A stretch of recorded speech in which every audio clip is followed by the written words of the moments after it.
औज़ु बिल्लाहि मिनश शैतानिर रजीम, बिस्मिल्लाहिर रहमानिर रहीम। आयत नंबर 214। अम हसिबतुम अन तदखुलुल जन्नत वलम्मा यातिकुम मसलुल लदीना खलौ मिन क़ब्लिकुम। क्या तुम लोगों ने ये समझ रखा है कि यूं ही जन्नत का दाखला तुम्हें मिल जाएगा, हालांकि अभी तुम पर वो सब कुछ नहीं गुजरा जो तुमसे पहले ईमान लाने वालों पर गुजर चुका है। यानी इसका मतलब ये है कि अंबिया जब भी इस दुनिया में आए हैं, उन्हें और उन पर ईमान लाने वाले लोगों को एक दूसरी पार्टी ने सख्त मुकाबला दिया। और वो दूसरी पार्टी कौन सी थी? वो लोग थे जो अल्लाह ताला के बागी थे, सरकश थे। तो फिर अहले ईमान ने और अंबिया ने अपनी जान जोखों में डालकर इन बातिल कुव्वतों का मुकाबला किया और दीन हक को कायम करने की जद्दोजहद की, तब जाके वो जन्नत के हकदार बने। तो अल्लाह ताला की जन्नत इतनी सस्ती नहीं है कि कोई तकलीफ उठाई भी ना जाए और वो हमें जन्नत दे दे। ये वाला मजमून एक दो जगहों पे और भी आएगा, और सूरत रूम के स्टार्ट में भी बहुत फोर्सफुली इस मजमून को एंडोर्स किया है अल्लाह ताला ने। उन पर सख्तियां आई, मुसीबतें आई, हिला मारे गए, हत्ता के वक्त का रसूल और इसके साथी अहले ईमान चीख उठे कि अल्लाह की मदद कब आएगी। हाँ, अल्लाह की मदद करीब है।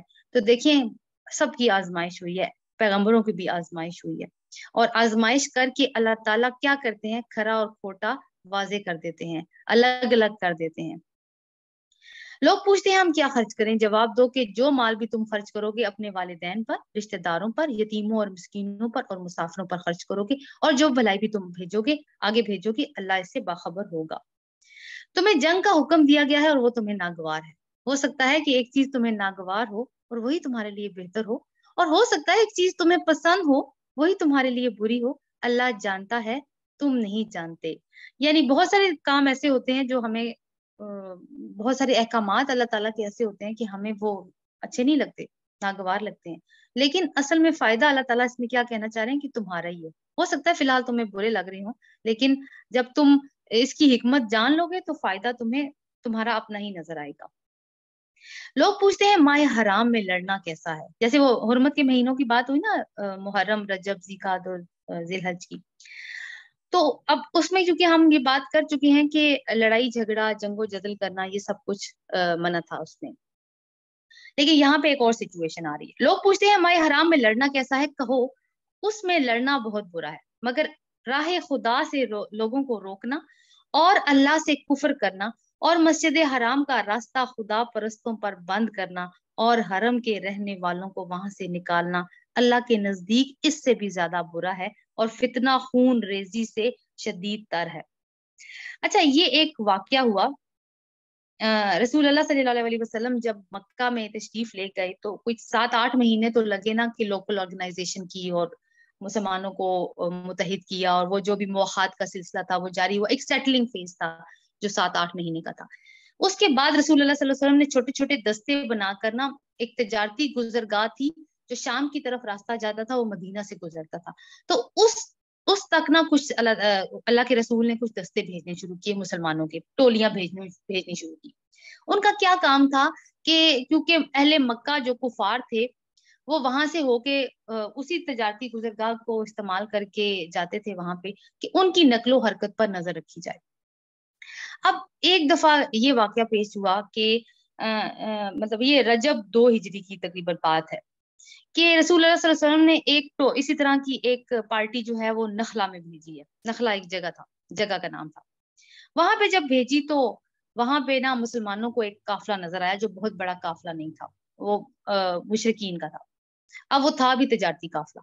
अब जब उन्होंने उसको देखा तो करना उनको क्या चाहिए था कि उनको रसूलुल्लाह सल्लल्लाहु अलैहि वसल्लम को इसकी खबर देनी चाहिए थी, लेकिन उन्होंने क्या किया? उन्होंने कहा रसूलुल्लाह सल्लल्लाहु अलैहि वसल्लम को खबर देंगे इतनी देर में तो ये निकल जाएंगे। तो खैर उन्होंने ना उसके ऊपर हमला कर दिया। अब हमला जब किया तो एक आदमी को कत्ल कर दिया, 2 को कैद कर लिया, और पूरे का पूरा काफिला हांग कर मदीना ले आए। रसूलुल्लाह सल्लल्लाहु अलैहि वसल्लम ने जब इस चीज को देखा तो वो नाराज हुए काफी, तो कैदियों को छोड़ दिया और फिर मकतूल का खून बहा अदा किया गया। तो अब वो ये वाकया हो गया था रजब के महीने में। और रजब के महीने में जब वाकया हुआ तो अब रजब थोड़ी सी उसमें ये हो गई कि या तो वो रजब की आखिरी दिन था या फिर शाबान शुरू हो रहा था, ये थोड़ी सी कंफ्यूजन हो गई। तो कुफार ने और अहले मदीना में, चूंकि वो मुनाफिक भी थे, तो उन्होंने तो बहुत ज्यादा शोर मचाना शुरू कर दिया कि ये लोग तो हुर्मत के महीनों का बड़ा पास करते हैं और आप खुद देखो कि उसी के महीने में ये लोग कत्ल कर रहे हैं। तो इस वाक़े को बैकग्राउंड में रखें तो फिर अल्लाह ताला ने ये वाली आयत नाजिल की कि ये लोग पूछते हैं कि माह हराम में लड़ना कैसा है, कहो उसमें लड़ना बहुत बुरा है, मगर लोगों को, लेकिन देखें जो तुम लोगों ने किया है मुसलमानों के साथ कि तुमने उनको अल्लाह के रास्ते से रोका, कुफर किया, मस्जिद हराम का रास्ता उन पर बंद कर दिया, वहां से बल्कि तुम्हें निकाल ही दिया, तो ये जो तुम्हारी हरकतें हैं ना, ये सारी फितने वाली हरकतें हैं, तो ये तो कत्ल करने से भी ज्यादा बुरी हैं। वो तो तुमसे लड़ते ही जाएंगे, हत्ता कि अगर उनका बस चले तो तुम्हारे दीन से तुमको फेर ले जाएं।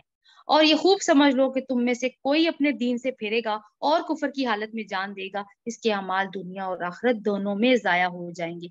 यानी मुर्तद जो दीन में आकर फिर जाए उसकी सजा क्या है? कत्ल, उसको मुर्तद कहते हैं। उलाइका अस्हाबुन नार हुम फीहा खालिदून, ऐसे सब लोग जहन्नमी हैं और हमेशा जहन्नम ही में रहेंगे, बखलाफ इसके कि जो ईमान लाए और जिन्होंने खुदा की राह में अपना घर बार छोड़ा और जिहाद किया। यानी घर बार छोड़ने का मतलब है हिजरत की।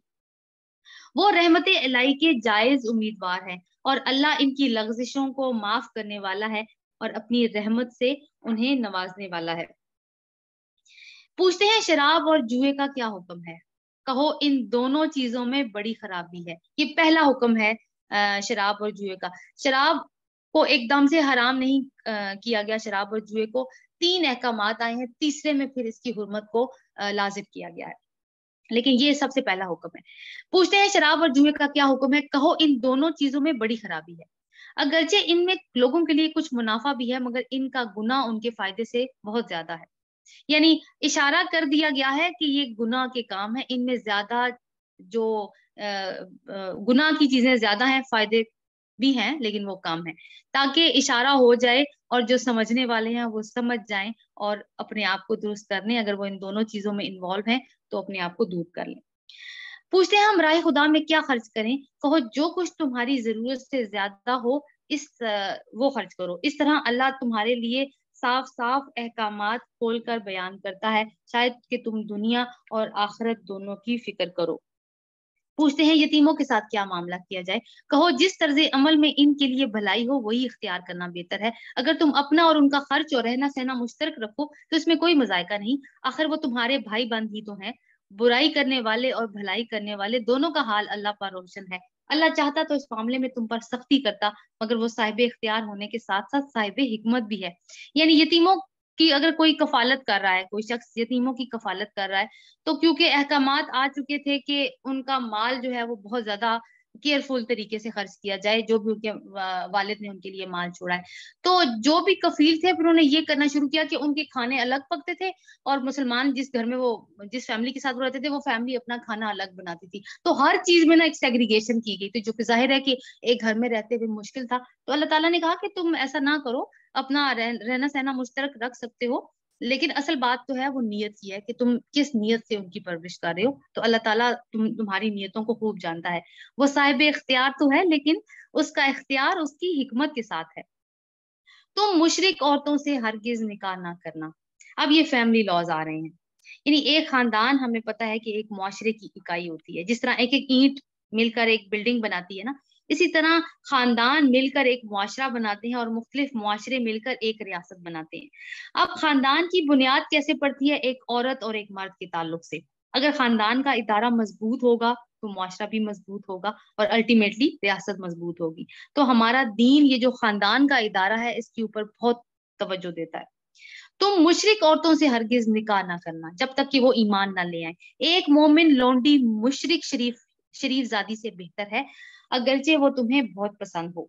यानी बेशक वो तुम्हें पसंद हो मुशरिक औरत, लेकिन तुम उससे निकाह नहीं कर सकते। और अपनी औरतों के निकाह मुशरिक मर्दों से कभी ना करना जब तक कि वो ईमान ना ले आए। एक मोमिन गुलाम मुशरिक शरीफ से बेहतर है, अगरचे वो तुम्हें बहुत पसंद हो। ये लोग तुम्हें आग की तरफ बुलाते हैं और अल्लाह अपने इज़्न से तुम्हें जन्नत और मगफिरत की तरफ बुलाता है, और वो अपने अहकाम वाज़े तौर पर लोगों के सामने बयान करता है। तवक्को है कि वो सबक लेंगे और नसीहत कबूल करेंगे। यानी जज्बाती फैसले लेने से मना किया गया है, क्योंकि जज्बाती फैसला अगर ले लें, हो सकता है वक्ती तौर पर कुछ सुकून मिल भी जाए, कुछ खुशी मिल जाए, लेकिन बाद में ढेर सारे मसाइल होंगे जिनका सामना करना पड़ेगा। पूछते हैं हैज का क्या हुक्म है, कहो वो एक गंदगी की हालत है, इसमें औरतों से अलग रहो और इनके करीब ना जाओ जब तक कि वो पाक साफ ना हो जाए। करीब ना जाने का मतलब ये है, ये नहीं कि उनके पास ना बैठो और उनके पास ना मतलब बेड ना शेयर करो, नहीं ये बात नहीं है। हाँ, उनके साथ जिस्मानी ताल्लुक नहीं कायम कर सकते जब वो मेंसेस की हालत में होती है। फिर जब वो पाक हो जाए तो उनके पास जाओ, उस तरह जिस तरह अल्लाह ताला ने तुम्हें हुक्म दिया है। अल्लाह इन लोगों को पसंद करता है जो बदी से बाज रहें और पाकीज़गी इख्तियार करें। तुम्हारी औरतें तुम्हारी खेतियां हैं, तुम्हें इख्तियार है जिस तरह चाहो अपनी खेती में जाओ, लेकिन अपने मुस्तकबिल की फिक्र करो। यानी क्या मकसद है मियाँ बीवी के रिलेशनशिप का? सुकून तो एक मकसद है ही, लेकिन एक मकसद औलाद हासिल करना भी है। और साथ अल्लाह ताला कहते हैं कि ठीक है, ये रास्ता तुम्हें अल्लाह ताला ने दे दिए, तो बस इसी तरफ मत लगे रहो, अपने अमाल की भी फिक्र करो जो तुमने आगे भेजने हैं, और अल्लाह की नाराजगी से बचो। ये जो अल्लाह ताला ने जिक्र किया ना कि अपने मुस्तकबिल की फिक्र करो, तो इसमें पैसेज मैटर्स अ लॉट के करेक्ट पैसेज के साथ करो। और अल्लाह की नाराजगी से बचो, खूब जान लो कि तुम्हें एक दिन इससे मिलना है, और ए नबी सल्लल्लाहु अलैहि वसल्लम जो तुम्हारी हदायत को मान लें उन्हें फलाह और सादत की खुशखबरी दे दो। यानी इत्तबाए रसूल की बात की गई है कि रसूल की बात को मानना कितना जरूरी है। अल्लाह के नाम को ऐसी कस्में खाने के लिए इस्तेमाल ना करो जिससे मकसूद नेकी और तकवा और बंदगाने खुदा की भलाई के कामों से बाज रहना हो। यानी क्या मतलब है कि ऐसी कस्में ना खाओ जिसमें तुम नेकी के कामों से बाज रहने का अहद करते हो। जैसे फॉर एग्जाम्पल के कोई कोई खटपट हो गई दोस्त सहेलियों में, तो अब वो कह रही है कि मैं तो उसकी कभी भी मदद नहीं करूंगी। या फिर कोई खानदान में ऐसा कोई रिश्ता हो गया है जो आपको पसंद नहीं है, तो आप कहते हैं मैं तो उस शादी में कभी भी नहीं जाऊंगी क्योंकि ये रिश्ता मुझे पसंद नहीं है। तो ये जो है ना, ये गुस्से में खाई जाने वाली कस्में हैं। इसी तरह कस्में खाने के बारे में ये भी है कि माँ बाप की कसम, औलाद की कसम, किताब की कसम, तो ये कस्में ना खाओ। सिर्फ अगर कसम खानी है तो अल्लाह के नाम की कसम खानी है। अ, अब दो तरह से क्योंकि कस्में खाई जाती हैं, तो सीरियस मैटर के ऊपर कस्में खाई जाती हैं और एक कैजुअली कस्में खाई जाती हैं। जैसे कि कुछ लोगों का तकिया कलाम होता है, जैसे कसम से आज बड़ी गर्मी है, कसम से मैं बहुत थकी हुई हूँ, तो ये जो है ना, ये लग़्व कस्में हैं, इनके ऊपर कोई मुआखजा नहीं होता। अल्लाह तुम्हारी सारी बातें सुन रहा है और सब कुछ जानता है। जो बेमाना कस्में तुम बिला इरादा खा लिया करते हो उस पर अल्लाह गिरफ्त नहीं करता, मगर जो कस्में तुम सच्चे दिल से खाते हो उनकी बास-पुर्स वो जरूर करेगा। अल्लाह बहुत दरगुजर करने वाला और बुर्दबार है। जो लोग अपनी औरतों से ताल्लुक ना रखने की कसम खा बैठते हैं, इनके लिए 4 महीने की मोहलत है। ये बात की जा रही है ईला की। ईला कहते हैं इस चीज के ऊपर कि जैसे मियाँ बीवी के ताल्लुकात जो हैं वो हमेशा खुशगवार नहीं रह सकते, और किसी ना किसी बिगाड़ की वजह से वो बिगड़ते हैं। लेकिन अल्लाह ताला या शरीयत, हमारी जो शरीयत है, वो इस बिगाड़ को पसंद नहीं करती, मगर जाहिर है कि इस तरह के हालात हो भी सकते हैं। ये जो ईला है, इसमें शोहर कसम खा बैठता है कि मैं अपनी बीवी के साथ किस किस्म का कोई रिलेशनशिप, मतलब जिस्मानी रिलेशनशिप नहीं रखूंगा। तो अल्लाह ताला ने कहा है कि उसकी मुद्दत 4 माह है।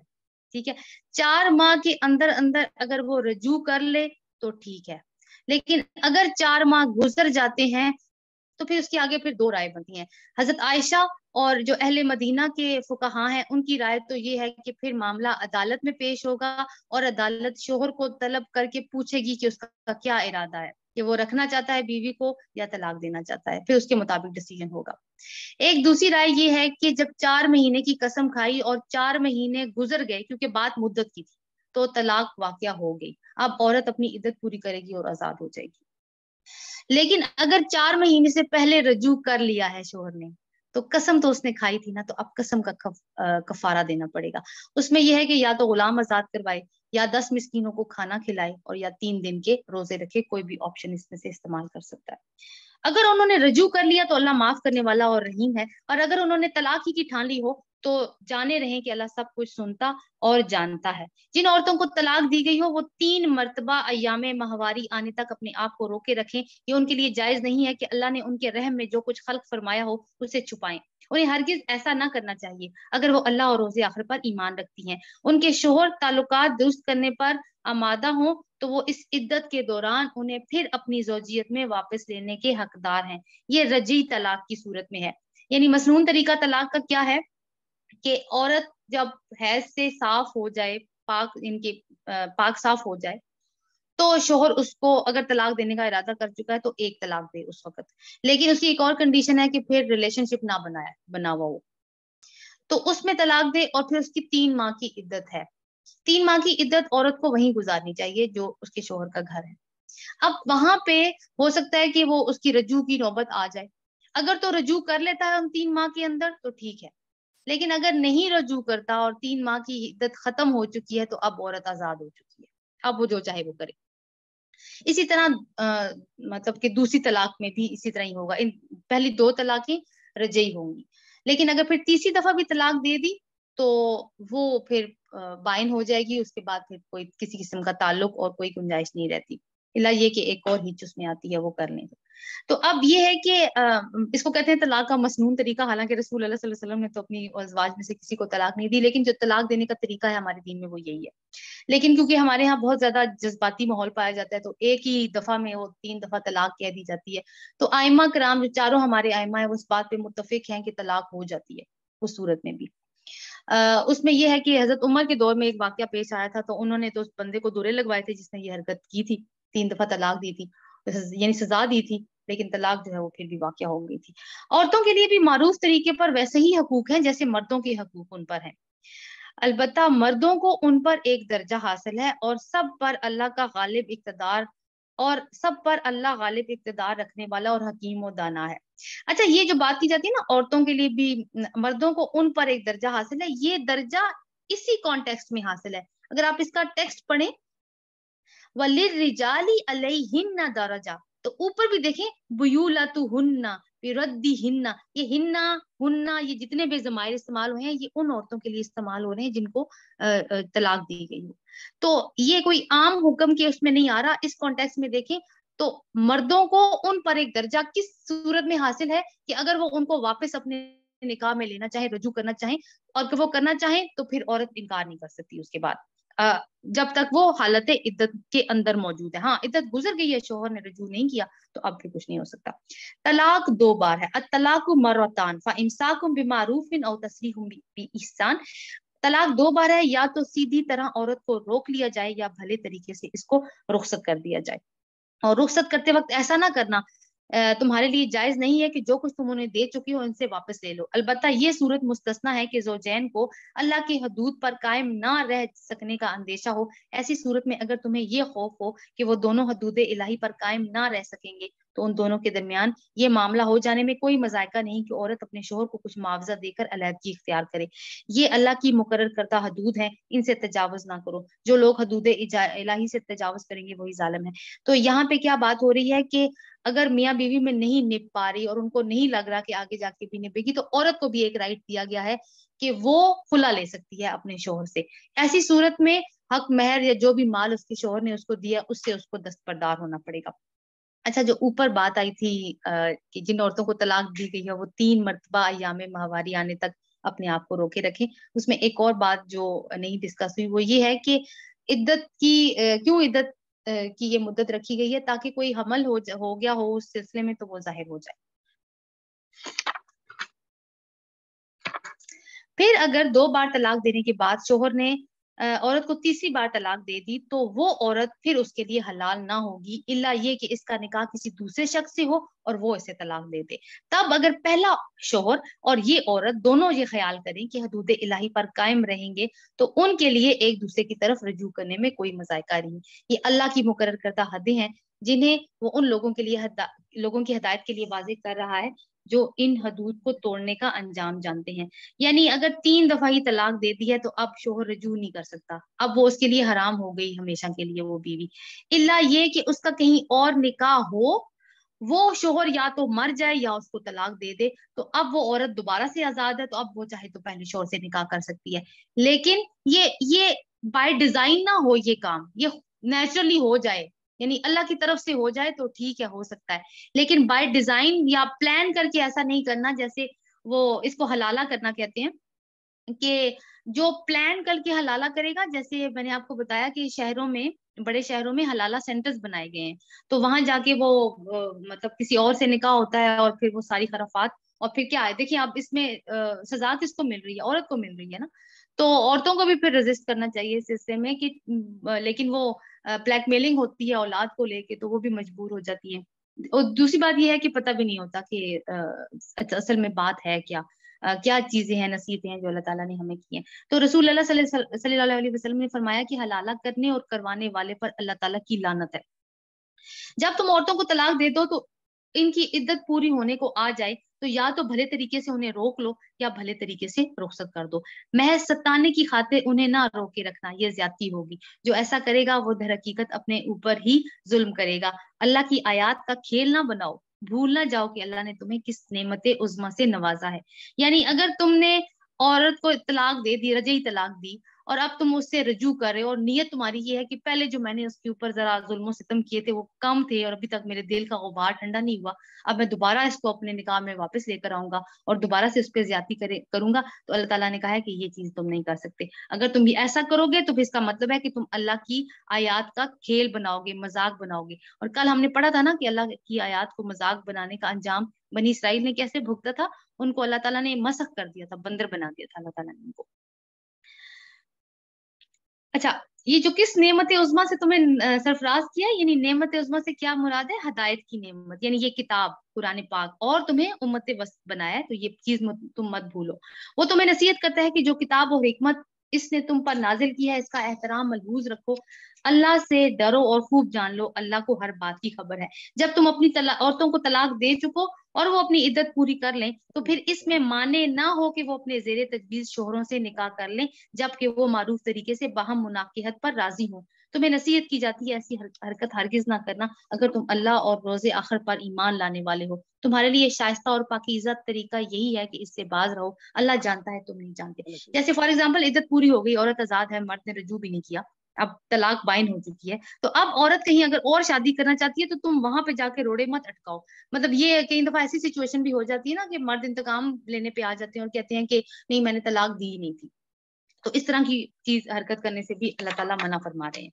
जो बाप चाहते हो, अब जाहिर है कि औलाद तलाक हो गई है तो अब औलाद का क्या होगा अगर वो छोटी है, तो उस मैटर को भी केटर किया जा रहा है। जो बाप चाहते हो कि इनकी औलाद पूरी मुद्दत रज़ात तक दूध पिए तो माएं अपने बच्चों को कामिल 2 साल तक दूध पिलाएं। ये किस सूरत में बात हो रही है अगर तलाक हो गई है?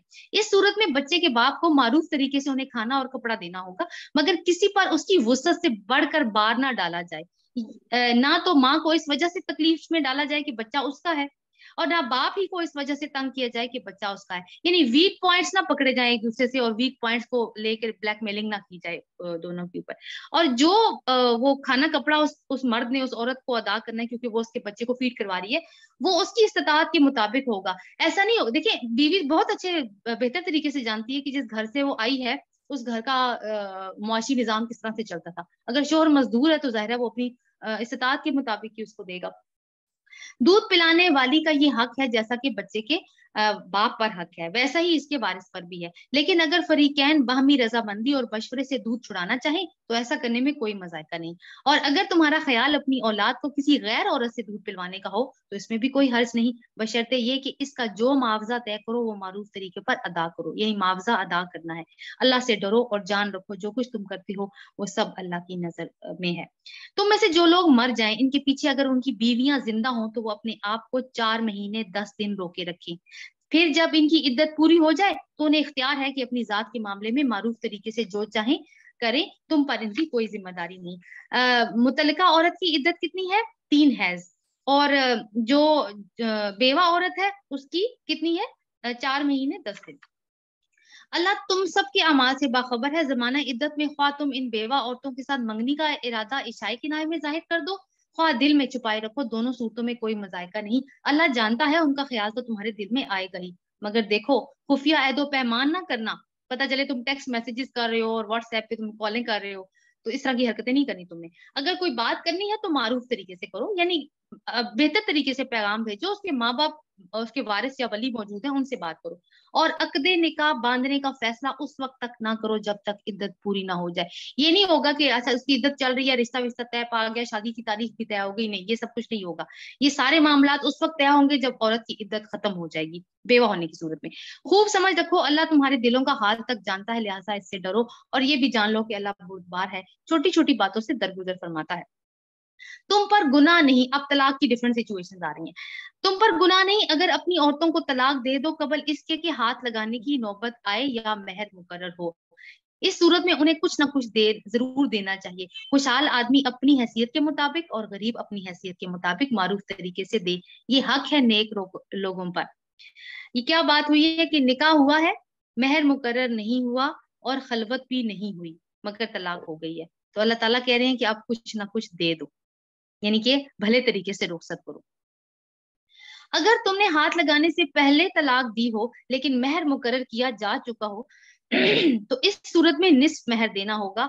और बात यह है कि औरत नरमी बरते और मेहर ना ले, या वो मर्द जिसके इख्तियार में अक्दे निकाह है नरमी से काम ले और पूरा मेहर दे दे, और तुम यानी मर्द नरमी से काम लो, तो ये तकवा से ज्यादा मुनासबत रखता है। आपस के मामलात में एहसान को ना भूलो, तुम्हारे अमाल को अल्लाह ताला देख रहा है। यानी पहली सूरत क्या थी, निकाह हुआ मगर मेहर मुकर्रर नहीं हुआ और खलवत भी नहीं हुई मगर तलाक हो गई। तो अब क्या है, क्योंकि मेहर मुकर्रर हुआ ही नहीं, तो तुम मतलब एहसान का दर्जा रखो और कुछ ना कुछ अपनी उस खातून को दे दो जिससे तुम्हारा निकाह हुआ था, कोई गिफ्ट दे दो या कुछ भी। दूसरी सूरत में यह है कि निकाह हुआ है, मेहर भी मुकर्रर हुआ है लेकिन खलवत नहीं हुई, ऐसी सूरत में आधा मेहर अदा किया जाएगा।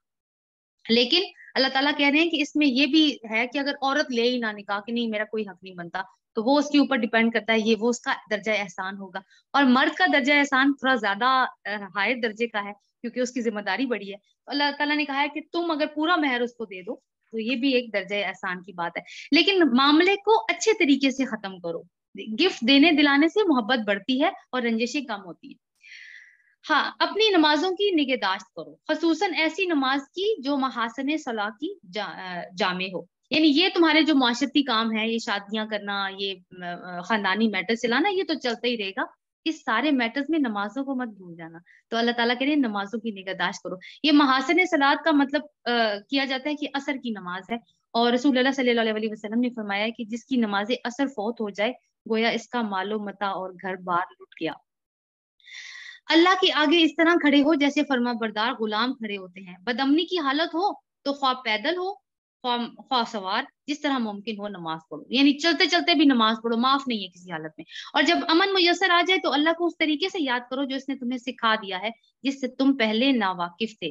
तुम में से जो लोग वफात पा जाएं और पीछे बीवियां छोड़ रहे हों, उनको चाहिए कि अपनी बीवियों के हक में ये वसीयत कर जाएं कि 1 साल तक इनको नान नफका दिया जाए और वो घरों से ना निकाली जाए।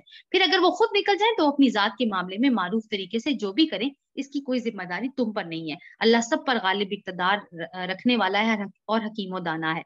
इसी तरह जिन लोगों को तलाक दी गई हो, जिन औरतों को तलाक दी गई हो, उन्हें भी मुनासिब तौर पर कुछ ना कुछ देकर रुखसत किया जाए, ये हक है मुत्तकी लोगों पर। ये इब्तदाई हुक्म था कि औरत का अगर शोहर फौत हो जाता है तो वो एक नसीहत वसीयत करके जाए अपने घर वालों को, 1 साल तक उसकी बीवी को घर से ना निकाला जाए और उसके लिए खाने पीने का इंतजाम किया जाए। लेकिन बाद में क्योंकि इद्दत मुकर्रर हो गई और वरासत का कानून भी आ गया, तो फिर ये वाली बात लागू मतलब अब इसके ऊपर अमल नहीं होगा। इसी तरह अल्लाह अपने अहकाम तुम्हें साफ साफ बताता है, उम्मीद है कि तुम समझ बूझ कर काम लोगे। तुमने उन लोगों के हाल पर गौर किया जो मौत के डर से अपने घर बार छोड़कर निकले थे और हजारों की तादाद में थे। अल्लाह ने उनसे फरमाया मर जाओ, फिर उसने उनको दोबारा जिंदगी बख्शी। हकीकत ये है कि अल्लाह इंसान पर बड़ा फजल फरमाने वाला है, मगर अक्सर लोग शुक्र अदा नहीं करते। सूरह मायदा में इसका डिटेल में जिक्र है। ये बनी इसराइल ही की बात है कि मिस्र से निकलने के बाद जब इनको हुक्म दिया गया ना कि अर्ज़े फलस्तीन तुम्हारे लिए लिख दी गई है, बस तुम वहां के रहने वालों से जंग करो, वो तुम्हें जमीन मिल जाएगी। तो इन्होंने क्या किया कि इन्होंने जंग नहीं की, तो ये गोया इनके लिए एक मौत थी। अब दोबारा क्या हुआ, वो जो फिर वो सहरा में भटकते रहे, 40 साल का अरसा गुजरा, हजरत मूसा अलैहिस्सलाम फोत हो गए, हजरत हारून अलैहिस्सलाम फोत हो गए। तो फिर एक नई नस्ल बढ़ी है जिन्होंने फिर उसी इलाके के लिए जंग की और उन्होंने उस इलाके को फतह किया। तो ये उनके लिए दोबारा जीने का मकाम था। मुसलमानों, अल्लाह की राह में जंग करो और खूब जान रखो कि अल्लाह सुनने वाला और जानने वाला है। तुम में से कौन है जो अल्लाह को कर्जे हसन दे ताकि अल्लाह उसे कई गुना बढ़ा चढ़ाकर वापस करे। घटाना भी अल्लाह के इख्तियार में है और बढ़ाना भी, और इसी की तरफ तुम्हें पलट कर जाना है। यानी जंग में खर्च के लिए जो भी माल तुम दोगे वो अल्लाह के जिम्मे कर्ज होगा, और उसको कर्जे हसना कहा जाता है। कर्जे हसना में दुनिया में वापसी की उम्मीद फिर नहीं होती, क्योंकि वो कर्ज हमने अल्लाह को दिया है और अल्लाह ताला हमें हमें यकीन है کہ وہ आखिरत में हमें बढ़ा चढ़ाकर पेश करेगा। फिर तुमने उस मामले पर गौर किया जब मूसा के बाद सरदाराने बनी इसराइल को पेश आया था। उन्होंने अपने नबी से कहा था, उस वक्त उनके, अब ये हजरत मूसा और हजरत हारून के फौत होने के बाद की बात है, उस वक्त उनके नबी थे सैमुअल। उन्होंने अपने नबी से कहा था, हमारे लिए एक बादशाह मुकर्रर कर दो ताकि हम अल्लाह की राह में जंग करें। नबी ने पूछा, कहीं ऐसा तो ना होगा कि तुमको लड़ाई का हुक्म दिया जाएगा और फिर तुम ना लड़ो। वो कहने लगे, भला ये कैसे हो सकता है कि हम राह खुदा में ना लड़े, जबकि हमें अपने घरों से निकाल दिया गया है, हमारे बाल बच्चे हमसे जुदा कर दिए गए हैं। मगर जब इनको जंग का हुक्म दिया गया तो एक कलील तादाद के सिवा सब पीठ मोड़ गए और अल्लाह इनमें से एक एक जालिम को जानता था। यानी सारे लीडर जो बनी इसराइल के थे, इनके मुख्तलिफ कबाइल थे ना, हर कबीले के लीडर जो हैं वो उनके नबी के पास आए, सैमुअल के पास, और कहा कि हम में से कोई बादशाह बना दे। क्योंकि अगर देखें नबी किसी लीडर को चुनेंगे ना तो लोग कहेंगे कि अच्छा इस शख्स के साथ तो हो जाना चाहिए क्योंकि इसको तो नबी की वो अतात हासिल हो गई है, यानी लोग इसको एक दीनी मामला समझेंगे। और नबी को वो इस बात के लिए किस पॉइंट के ऊपर कायल कर रहे हैं कि आप हम में से लीडर मुंतखब कर दें। अब इसकी ना जरा सियासत समझने की जरूरत है। कहते हैं नुकातिल फी सबीलिल्लाह, हम अल्लाह की राह में जंग करेंगे। तो अब नबी भी जो है वो आम बंदा तो नहीं होता, वो तो अल्लाह ताला का बरगुजीदा होता है और जाहिर है कि अल्लाह ताला से उसका एक ताल्लुक होता है वही की बुनियाद पर। तो नबी ने पूछा वो पास्ट हिस्ट्री को सामने रख के कि कहीं ऐसा तो नहीं होगा कि तुम्हें लड़ाई का हुक्म आ जाए और फिर तुम कहो कि नहीं हमने तो नहीं लड़ना। तो उन्होंने कहा नहीं नहीं, भला ये कैसे हो सकता है जबकि हमारे बाल बच्चे हमसे जुदा कर दिए गए।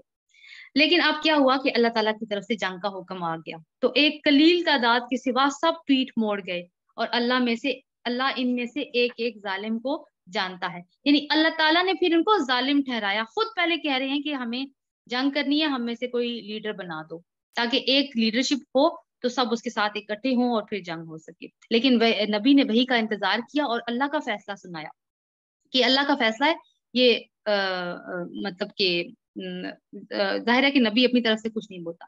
उनके नबी ने इनसे कहा कि अल्लाह ने तालूत को तुम्हारे लिए बादशाह मुकर्रर किया है। अब अब ये बात सुन के वो बोले कि हम पर बादशाह बनने का वो कैसे हकदार हो गया।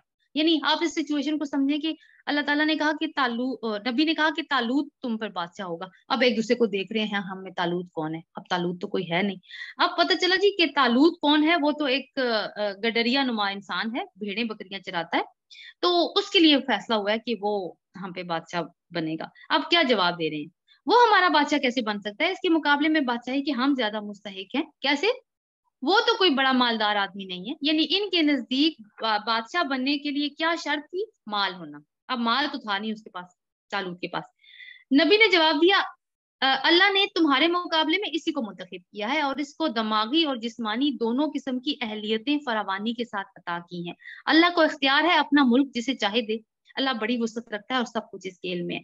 तो दो जो क्वालिटीज थी तालूत के अंदर, वो कौन सी थी? दिमागी और जिस्मानी कुव्वत। यानी दिमागी कुव्वत क्या है? इल्म। यानी सही और गलत के दरमियान तमीज है, शरीयत का इल्म है, उसको पता है कि उसके लोगों की क्या जरूरियात है। और जिस्मानी कुव्वत से मुराद है क्योंकि उसने जंग लड़नी है, तो अगर वो मजबूत होगा तो बाकी लोगों के लिए एक इंस्पिरेशन का सोर्स बनेगा ना, तो बाकी लोग उसको फॉलो करेंगे। तो देखिए कि किस तरह से ना सियासत और दीन साथ साथ चलता है और हम उसको अलग नहीं कर सकते। इसके साथ इसके नबी ने इनको ये भी बताया कि खुदा की तरफ से उसके बादशाह मुकर्रर होने की अलामत ये है कि इसके अहद में वो संदूक तुम्हें मिल जाएगा जिसमें तुम्हारे रब की तरफ से तुम्हारे लिए सकूने कल्ब का सामान है, जिसमें आले मूसा और आले हारून के छोड़े हुए तबरुकात हैं, जिसको इस वक्त फरिश्ते संभाले हुए हैं। अगर तुम मोमिन हो तो ये निशानी तुम्हारे लिए काफी है। उस वक्त ना इनके कुछ तबरुकात थे जो एक संदूक के अंदर ये रखते थे, उसको क्या कहते थे? ताबूत सकीना। तो उसके लिए इनका ये नजरिया था कि जब तक ताबूत सकीना हमारे पास है हम जो हैं वो बड़े कुव्वत वाले हैं। लेकिन इनके ऊपर किसी कौम ने हमला किया और वो ताबूत सकीना लेके चले गए। अब हुआ ये कि ताबूत सकीना जब उनके पास गया ना, तो अब चीजें तो अल्लाह ताला की तरफ से ही हो रही होती हैं कि उनके यहाँ ना कुछ ऐसे वाकयात होने शुरू हुए कि उनको लगा कि ये ना मतलब ऐसे मुसीबतें आनी शुरू हुई कि उनको लगा कि ये सब कुछ इस संदूक की वजह से हो रहा है। उन्होंने क्या किया कि उस संदूक को एक कार्ट के ऊपर रखा یعنی بیل گاڑی کے اوپر رکھا اور بیلوں کو جانے دیا جہاں ان کا دل کرتا ہے وہ چلے گئے. اللہ تعالیٰ بتا رہے ہیں کہ وہ صندوق تمہیں واپس مل جائے گا کیونکہ اس کو فرشتے سنبھالے ہوئے ہیں. اور متبرک کیوں تھا؟ کیونکہ کہا جاتا ہے اس میں من کا ایک سیمپل پڑا ہوا تھا اور حضرت موسیٰ کا عصا تھا, اور جو اللہ تعالیٰ نے توریت کے اوپر حضرت موسیٰ علیہ السلام کو پتھر کی تختیاں دی تھیں جن کے اوپر احکام کندہ تھے, وہ اس میں سے کچھ تختیاں بھی اس کے اندر موجود ہیں. اور ابھی بھی یہی ہے کہ انہوں نے ساری مسجد اقصیٰ کی جڑیں کھود دی ہیں یہودیوں نے, اور جگہ جگہ پہ یہ ایکسکویشن کر رہے ہیں کس لیے کہ تابوت سکینہ کہیں مل جائے, کیونکہ وہ ابھی تک غائب ہے. پھر جب طالوت لشکر لے کر چلا تو اس نے کہا ایک دریا پر اللہ کی طرف سے تمہاری آزمائش ہونے والی ہے, جو اس کا پانی پیے گا وہ میرا ساتھی نہیں ہے, میرا ساتھی صرف وہ ہے جو اس سے پیاس نہ بجھائے. ہاں اگر ایک آدھ چلو کوئی پی لے تو پی لے, مگر ایک گروہ قلیل کے سوا وہ سب اس دریا سے سیراب ہوئے. اب دیکھیے کہ اب تو لوگ مجبور ہو گئے اس کا ساتھ دینے کے اوپر, کیونکہ اللہ تعالیٰ نے یہ بات ڈکلیئر کر دی. اب کوشش کیا ہے کہ اس کو طالوت کو نا اندر سے کھوکھلا کریں. تو اس کا پہلا ٹیسٹ کہاں پر آیا کہ نہر سے گزرے ہیں, یہ ان کے ڈسپلن کا ٹیسٹ تھا. تو طالوت علیہ السلام نے کہا کہ تم اس میں سے پانی نہیں پی سکتے, لیکن کیا کیا انہوں نے وہاں سے پانی بھی پیا, انہوں نے وہاں پہ تیراکی بھی کی اور بڑا خوب انجوائے کیا. یعنی کم ہی لوگ تھے جنہوں نے اس کی بات مانی. پھر جب طالوت اور اس کے ساتھی مسلمان دریا پار کر کے آگے بڑھے تو انہوں نے طالوت سے کہہ دیا کہ آج ہم جالوت اور اس کے لشکروں کا مقابلہ کرنے کی طاقت نہیں رکھتے. جالوت کون ہے؟ جس کے ساتھ مقابلہ کرنا ہے, یعنی کہ جس فورس کے ساتھ مقابلہ کرنے کے لیے جا رہے ہیں اس کا لیڈر کون ہے؟ جالوت. تو میدان جنگ میں لوگ تھوڑے رہ گئے. انہوں نے جب جالوت کی فورس دیکھی تو وہ حیران ہو گئے, انہوں نے کہا اتنی بڑی فوج, ہم تو بالکل بھی اس کا مقابلہ نہیں کر سکتے. لیکن جو لوگ یہ سمجھتے تھے کہ انہیں ایک دن اللہ سے ملنا ہے, انہوں نے کہا بارہا ایسا ہوا ہے کہ ایک قلیل گروہ اللہ کے اذن سے ایک بڑے گروہ پر غالب آ گیا. اللہ صبر کرنے والوں کا ساتھی ہے. اور جب وہ جالوت اور ان کے لشکروں کے مقابلہ پر نکلے تو انہوں نے دعا کی. اب لوگوں نے کیسے سمجھایا ان کو کہ دیکھو ایسا بہت دفعہ ہوا ہے کہ ایک چھوٹی سی پارٹی نے ایک بہت بڑی پارٹی پر غلبہ حاصل کیا ہے. بات صرف نیت کی ہوتی ہے کہ ہم اللہ کے لیے اپنی نیت کو خالص کریں اور بس اپنے آپ کو اس کی راہ میں لگا دیں.